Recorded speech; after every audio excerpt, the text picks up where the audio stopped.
Olá a todos, mais um vídeo aqui no canal. Peço àqueles que não são inscritos ainda que se inscrevam. Deixem um like aí caso gostem do conteúdo, compartilhem e fiquem à vontade na seção dos comentários como sempre. Hoje vamos falar de um tema muito recorrente aqui no Brasil, que é essa pressão dos pais para que o homem case. Obviamente essa pressão também existe para que as mulheres casem, mas hoje eu quero falar especificamente voltado aí ao público masculino, que é algo muito recorrente nas famílias do Brasil.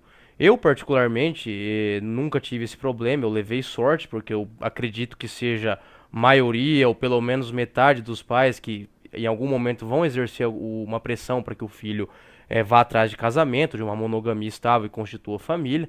Né? Eu fui criado aí numa família católica não praticante, e meus pais eles são bem saudosistas e possuem uma forte ojeriza aos relacionamentos modernos, né? Assim, eles reconhecem, assim como eu, que existem algumas exceções aí de casamentos pacificados e com harmonia e que não tem tanto problema, minoria absoluta, porém, então eu nunca tive esse problema com a minha família, né? Então, desde quando eu era mais novo, e olha que eu era blue pillzaço, era manginaço. Um dia, quem sabe, eu faço um vídeo contando a história do meu despertar aí. Vamos ver se eu vou fazer esse vídeo aí um dia, não sei, tô pensando ainda.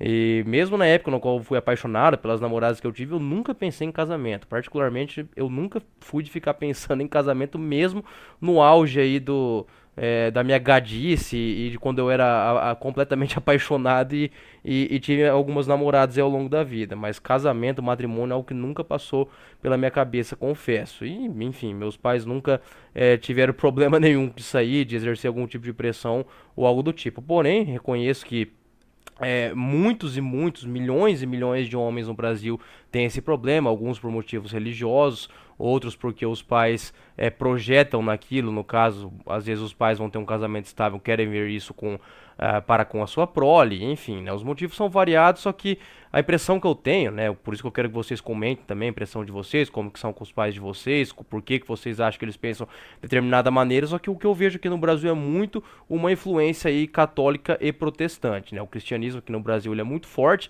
apesar de ter um número gigantesco de aquilo que chamam de cristão meia bomba, né, que é aquele cara meio sou cristão, mas cristão de IBGE, né? Mas enfim, a nossa cultura não é inegável que ela tem a influência dela no Brasil é muito grande, a cultura cristã no caso.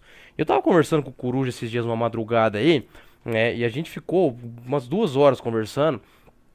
E a gente tava tentando mapear, né, alguns microciclos de... O Coruja fez um vídeo espetacular sobre a era dos sacerdotes, a era dos guerreiros, a era dos mercadores, a era dos escravos, que a sociedade sempre funciona nesse ciclo, é uma roda, e não adianta tentar parar essa roda e tentar voltar, igual alguns conservadores fazem, tem que deixar o negócio acelerar mesmo, né?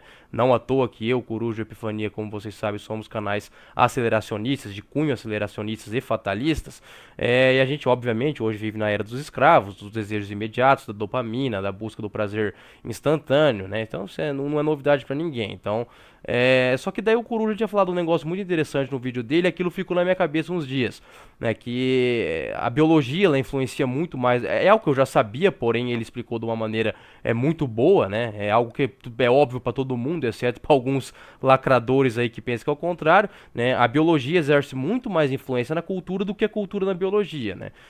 Então eu fiquei pensando nisso aí, né? Onde que está nessa relação dessa cultura casamenteira da monogamia, de onde que vem isso? Eu comecei fiquei pensando vários dias, por isso decidi fazer esse vídeo aqui.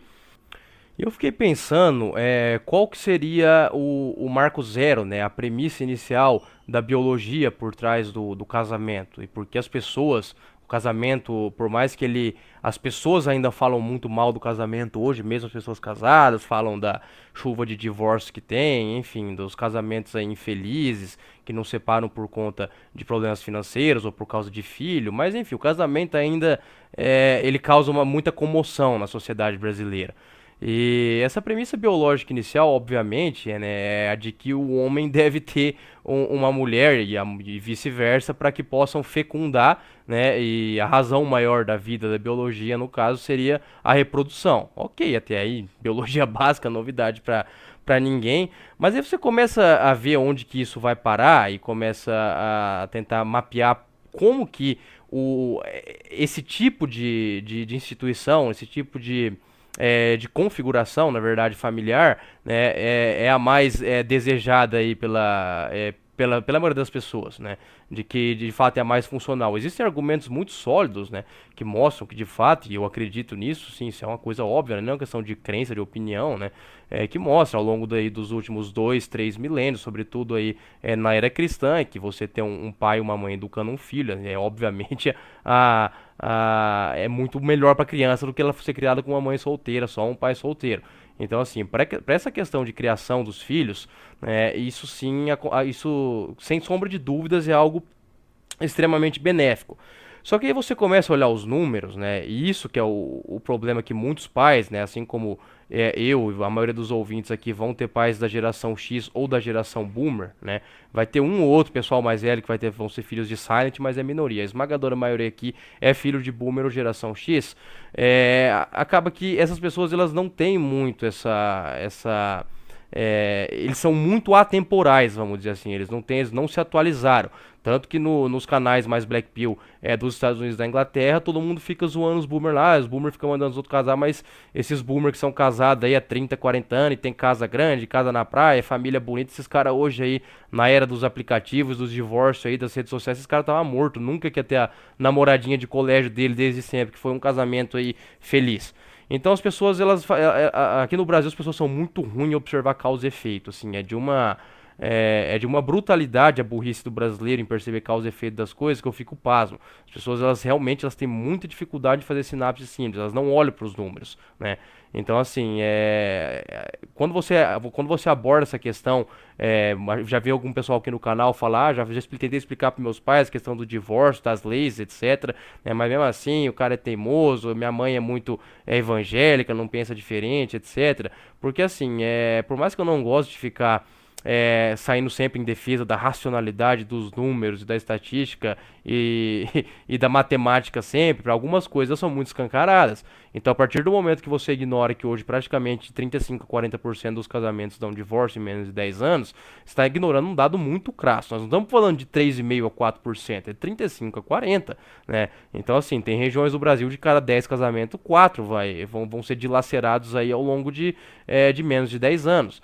Então, assim, isso, né, pro boomer, pra geração X, que é uma geração mais teimosa, é uma geração que não gosta tanto de olhar por esse prisma mais estatístico, mais causa e efeito, mais lógico, né, isso sempre vai estar associado a questões qualitativas. Ah, fulano divorciou porque escolheu mal. Ah, fulano divorciou porque tem dedo podre.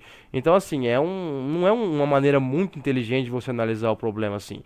Porque se tem um número muito grande de pessoas que estão divorciando, você tem que tentar pensar, pô, talvez a instituição do casamento não seja mais tão confiável, igual falavam que era. Né? Isso que eu não tô nem falando dos casamentos que não separam por conta de questões financeiras e principalmente imobiliárias, que eu sempre falo aqui que muito casal no Brasil não separa porque eles têm a casa financiada. Né? Minha Casa Minha Vida, ou SBPE, enfim, outra linha de crédito aí, que se precisa divorciar, a casa volta pro banco, porque a parcela não diminui. Aí quem sair da casa não vai continuar pagando, a pessoa que ficar morando sozinha, seja o homem, seja a mulher, não vai aguentar pagar, a casa volta pro banco. Então, muitos casais não separam por conta disso. Nos Estados Unidos também, que lá tem a mortgage, na hipoteca, se não pagou também, tchau. Então, não é o jeito mais inteligente de olhar o problema, né? E é muito difícil convencer pais teimosos e que tiveram oportunidades não só de ganhar dinheiro, mas também de ter uma estabilidade familiar maior num Brasil diferente, há 40, 50 anos atrás, por mais que não era nenhum paraíso conservador, para algumas coisas era menos periclitante a situação. Então, as perguntas devem ser feitas, elas devem tentar abarcar o problema como um todo. Será que o casamento ainda é tão confiável? Né? Será que as pessoas que estão casando têm maturidade para casar? Será que o povo não casa muito na impulsividade? Né? E tem um número grande de pessoas que deveria repensar ao invés de casar?